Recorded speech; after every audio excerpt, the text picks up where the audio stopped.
De ambos lados, por Ellen Weisberg. Parte 3. Tenía previsto reunirme luego con un cirujano a través de Harvard Vanguard. Tenía rasgos oscuros y un acento que no podía identificar y era un tipo genial. A pesar de afirmar que padecía una migraña, sonrió y fue agradable y me garantizó otros 50 años de vida, aunque dijo que no podía prometerme más que eso. Me dijo que tenía lo que él llamaba el tipo de cáncer de mama común y corriente, rico en receptores de estrógeno y receptor de progesterona, sensible a las hormonas, HER2 negativo. Sabía que las frases debían ser alentadoras, pero no era por ninguna parte de la imaginación el tipo de frutas y verduras que hubiera seleccionado para cultivar en mi patio trasero. Él explicó los conceptos básicos del cáncer de mama y cómo hace una parada en boxes en los ganglios linfáticos centinela antes de llevar a cabo su misión en otras partes del cuerpo.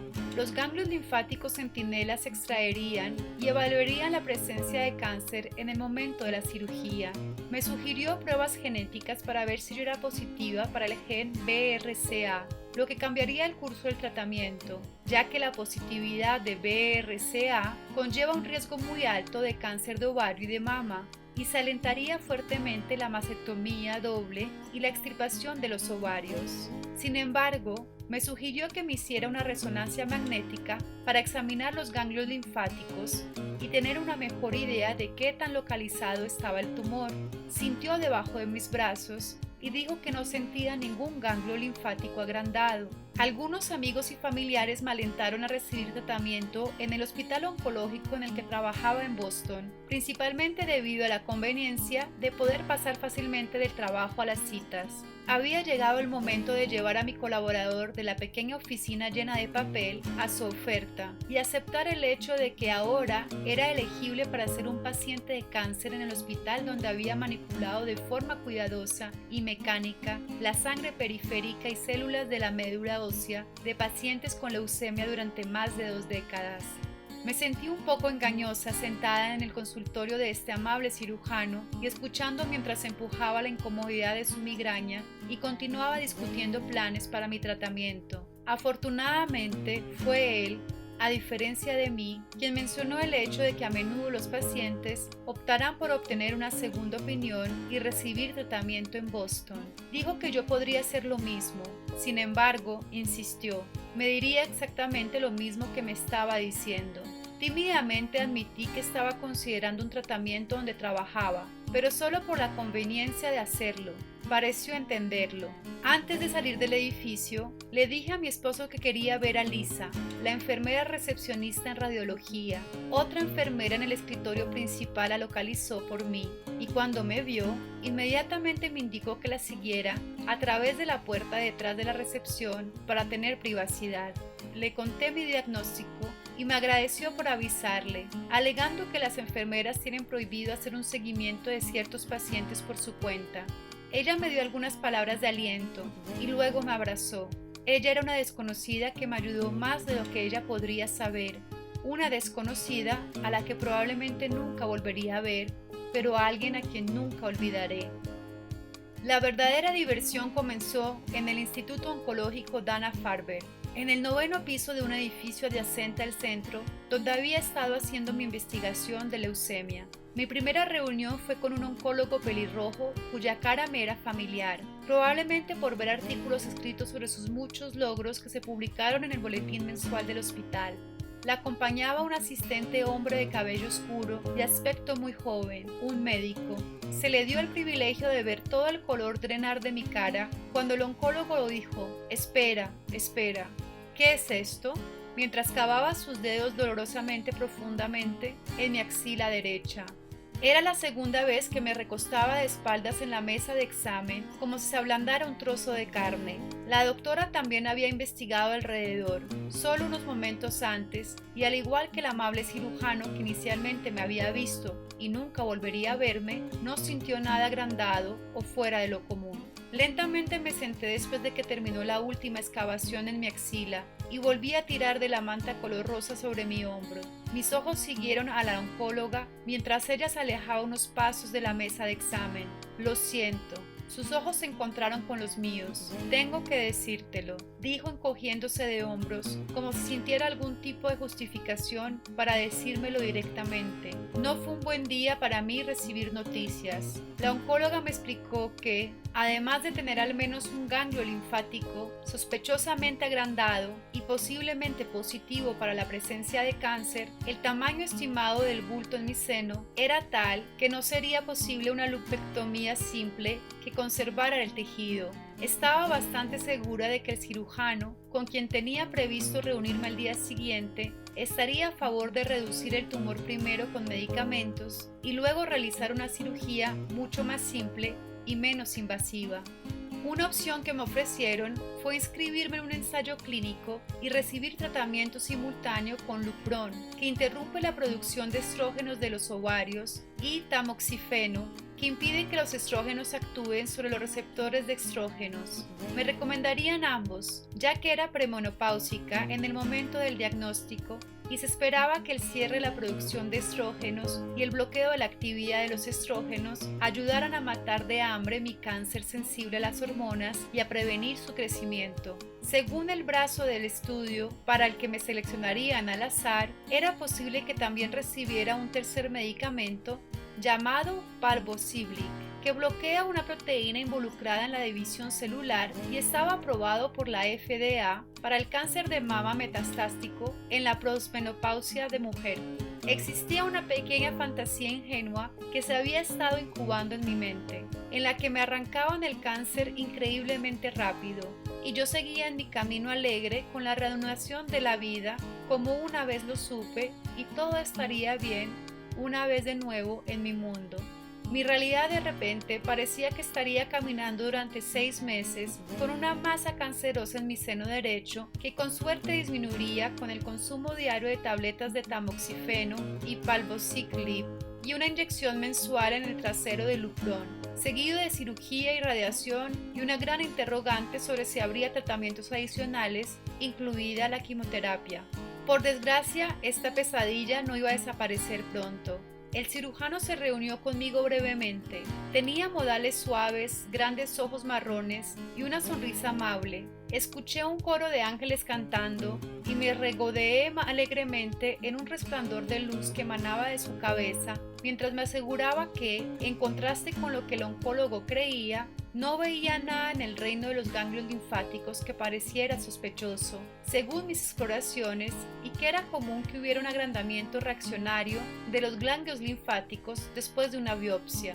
Ajá, pensé, oncólogo equivocado, cirujano en lo correcto. Asentí silenciosamente de acuerdo con mi pensamiento excesivamente simplista en blanco y negro, o más exactamente, asentí silenciosamente de acuerdo con mi deseo excesivamente simplista.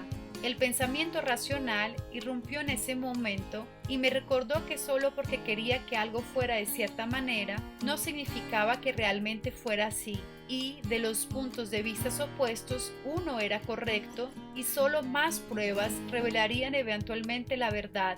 El cirujano me dio más o menos el mismo curso de actualización sobre cáncer de mama informativo que me había dado el primer cirujano. Sabiendo que el oncólogo me había informado sobre el ensayo clínico el día anterior, y tal vez para confundirme más y hacerme imposible tomar una decisión sobre qué hacer, explicó que los estudios sugirieron que la esperanza de vida era la misma independientemente de si el tratamiento farmacológico preoperatorio se realizó primero o la cirugía se realizó primero. Dijo que podía realizar la cirugía en cualquier momento, pero, considerando el tamaño del tumor, sería un desafío estético. La parte de mí que solo quería que me quitaran el cáncer de mi cuerpo se hizo a cargo y me encontré diciendo, realmente no me importan esas cosas. ¿Cómo se verá? No es que sea una conejita de Playboy o miembro de una colonia nudista. Su respuesta fue, con lo que me estaba dando cuenta, que era su marca registrada. Una amable sonrisa me dijo, me encargaré de eso por ti. A pesar de haber tomado la decisión de permanecer en la escuela hasta mediados de mis 20s, siempre odié las pruebas. Nunca me importó estudiar para ellas. e incluso en su mayor parte toleraba tomarlas, pero sentía un fuerte disgusto por la ansiedad penetrante que siempre venía al descubrir que tan bien o mal había hecho con ellos. El primer tramo de varias semanas después del diagnóstico estuvo plagado de pruebas, llevando consigo la misma anticipación desgarradora que solía experimentar en mis días escolares, excepto que no había A, B o C, esperándome al final de esta ronda de exámenes. Y esto, francamente, me puso triste por mis viejos días de tomar exámenes. El primero en la lista de exámenes programados que tuve que hacer fue una prueba genética para determinar si tenía el gen BRCA o cualquier otro gen conocido que causa cáncer familiar que pudiera arrojar algo de luz sobre lo que tenía y lo que podría estar en mayor riesgo de llegar en el futuro. En respuesta a la solicitud de la genetista para que le permitiera extraer sangre de mi brazo para esto, le pregunté si había otra opción menos invasiva, como un hisopo de saliva o algo así. En ese momento no tenía idea de cuán insensible me sentiría por temor a que las agujas perforaran mi piel y me inyectaran cosas o me las chuparan mientras me metía en el rol de alfiler humano durante los siguientes 12 meses. Pero ese día la genetista me hizo enojar. A pesar de afirmar que nunca antes había usado el tubo de recolección de plástico en el que metí un hisopo una y otra vez y que había sido presionada repentinamente contra mis encías. Asombrosa y asquerosamente, el algodón capturó suficiente saliva de mi boca para llenar 2 tubos y acercarme a descubrir la verdad sobre mi acervo genético.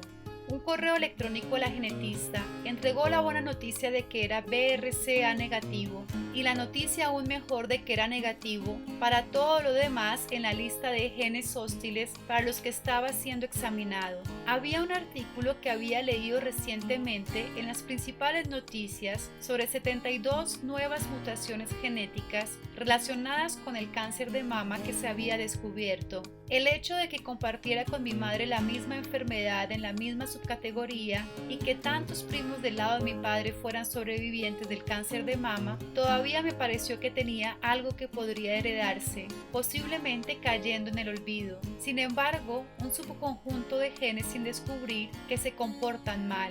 Pero el culpable de manera similar podría ser una inclinación compartida por los pasteles de helado de arcoíris cargados de colorantes rojos, amarillos y azules, artificialmente decorados con cerezas marrasquino, o pasar el rato demasiado cerca del microondas mientras esperaba que se calienten los perritos calientes, o incluso simplemente comer los perritos calientes en sí. ¿Cómo era imposible decir con confianza cuál era la raíz real de todos los males para mí y mi familia, así como si era una raíz o muchas raíces, y si las raíces estaban dentro o fuera del cuerpo? Me consolé en el hecho de que las pruebas genéticas que tuve fueron negativas para la lista de genes aberrantes para los que me habían hecho pruebas, incluido BRCA. Era simplemente una cosa menos de la que tenía que preocuparme. La siguiente prueba en mi lista fue la resonancia magnética IRM, que debía enfocarse en mi pecho y solía revelar, como me explicó el primer cirujano con el que me había reunido, que tan localizado estaba el tumor en el seno derecho. En retrospectiva, supongo que mi miedo a que la resonancia magnética iluminara el cáncer diseminado en mi pecho como un juguete light bright fue un poco irracional, pero el diagnóstico de cáncer en sí mismo fue francamente suficiente para poner mi mente en un lugar muy oscuro. Fue frente a este pesimismo contra el que me encontraba trabajando continuamente. Me pusieron una vía intravenosa en la mano antes de la resonancia magnética para infundir el medio de contraste. Había algo perverso y estimulante en visitar mi laboratorio justo después de esto y terminar un experimento en esta condición. Era una especie de multitarea, supuse, de una manera perturbadora e inquietante. Cuidadosamente cronometré mi experimento para terminar con los minutos suficientes para llegar a tiempo a la resonancia magnética. Mientras me dirigía a través de la máquina boca abajo, me vino a la mente la imagen de una persona enterrada viva. Me preguntaron si quería escuchar música a través de los auriculares que habían puesto. Dije sí, y cuando me preguntaron qué tipo de música quería, dije rock clásico. Apenas podía escuchar probablemente las peores 3 o 4 canciones jamás hechas por Led Zeppelin y AC/DC. Las canciones eran tan malas que me sentía aliviada de tenerlas amortiguadas por los golpes y ruidos de la resonancia magnética. El tinte de contraste se sintió frío cuando se bombeó a través de mis vasos, y un sabor y olor extraños que solo puedo describir como nada a lo que un ser humano debe someterse a degustación y olor rápidamente, siguió para agregar un toque de surrealismo aún más a mi día. El médico me contó los resultados de la resonancia magnética por teléfono. Había buenas noticias, ya que no había nada fuera de lugar en mi lado izquierdo, lo que significaba que la acción se limitaba a mi lado derecho. Pero la resonancia magnética confirmó que la acción en el lado derecho estaba un poco fuera de control. Ese único ganglio linfático que el oncólogo sospechaba que estaba agrandado era de hecho orgulloso y engreído. Todavía se desconocía en ese momento si el ganglio linfático era más grande de lo que debería haber sido, porque estaba relleno como un pavo de acción de gracias, con células cancerosas, o si, como lo sugirió mi amable y gentil cirujano, estaba inflamado por esa horrible y dolorosa biopsia. Pero independientemente de si el ganglio linfático usaba un sombrero de vaquero negro o uno blanco, su presencia hinchada era intimidante y alguien tenía que derribar a ese bastardo. Hubo solo una prueba más que tuve que hacerme, que fue una consecuencia de mis niveles de bilirrubina lo suficientemente altos como para posiblemente descalificarme para el ensayo clínico. Me programaron una ecografía de mi hígado para asegurarme de que no hubiera obstrucciones allí. En este punto no estaba seguro de poder soportar más noticias de que se descubriera algo en mi cuerpo que no debería estar allí, pero no parecía que me dieran otra opción que soportar otra expedición de buceo en aguas profundas en mis órganos internos.